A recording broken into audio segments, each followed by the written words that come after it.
নমস্কার বন্ধুরা, স্বাদে গন্ধে ভরপুরে সবাইকে স্বাগত। আজ গোপালের জন্য তৈরি করব ক্ষীর।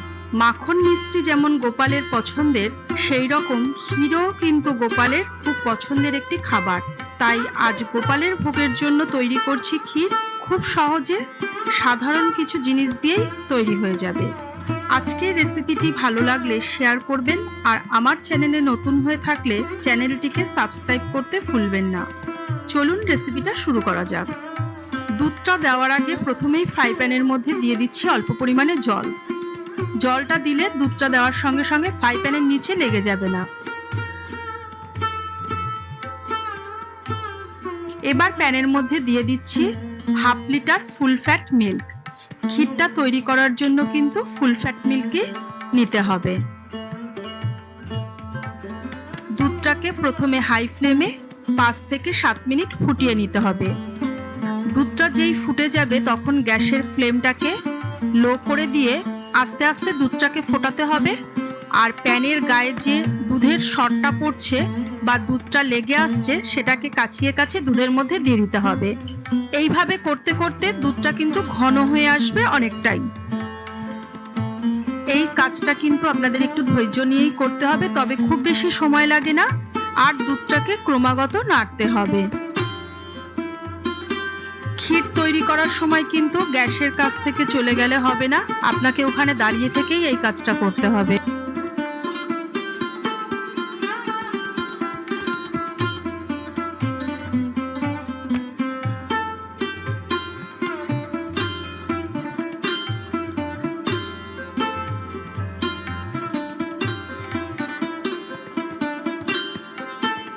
দুধটা 10 মিনিট ফুটিয়ে নেওয়ার পর দুধের মধ্যে দিয়ে দিচ্ছি ছোট চামচের 2 চামচ গুঁড়ো চিনি।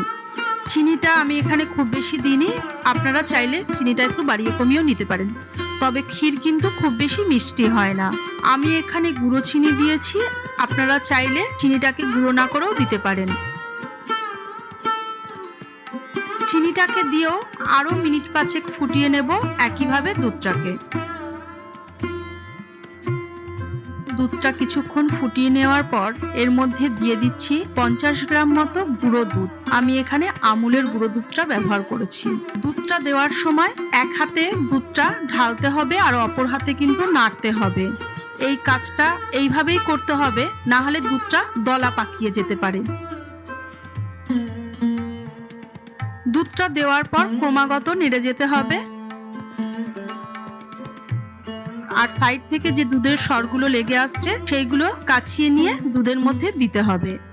আর আপনারা চাইলে দুধটা এইভাবেও দিতে পারেন, আমি যেভাবে দিয়েছি, না হলে দুধটাকে আলাদা করে গুলেও দিতে পারেন। মানে অল্প দুধ আপনারা তুলে রাখবেন, তার মধ্যে গুঁড়ো দুধটা গুলেও দিতে পারেন। যেটা আপনাদের সুবিধা হবে সেইভাবে করবেন।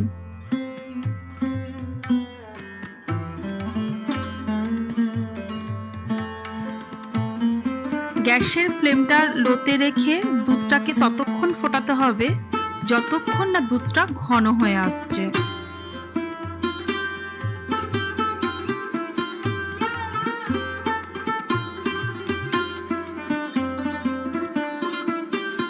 দুধটা আরো মিনিট 3 ফুটে যাওয়ার পর অনেকটাই ঘন হয়ে এসছে।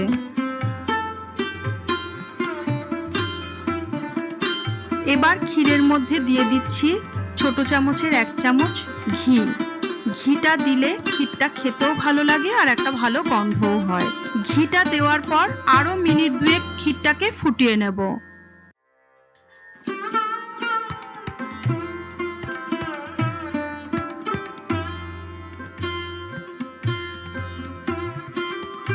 আমাদের ক্ষীর কিন্তু একদম তৈরি হয়ে গিয়েছে।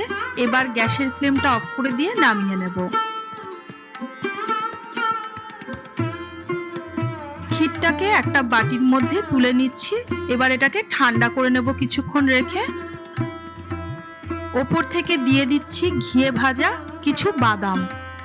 তৈরি হয়ে গিয়েছে আমার আজকের গোপালের জন্য ক্ষীর। নিজের হাতে ক্ষীর তৈরি করে গোপালের ভোগে নিবেদন করার তৃপ্তি আলাদা। আপনারাও আর দোকান থেকে না কিনে বাড়িতে এইভাবে গোপালের জন্য ক্ষীর তৈরি করে দিতেই পারেন। আবারও ফিরে আসবো এইরকম নতুন কোনো রেসিপি নিয়ে।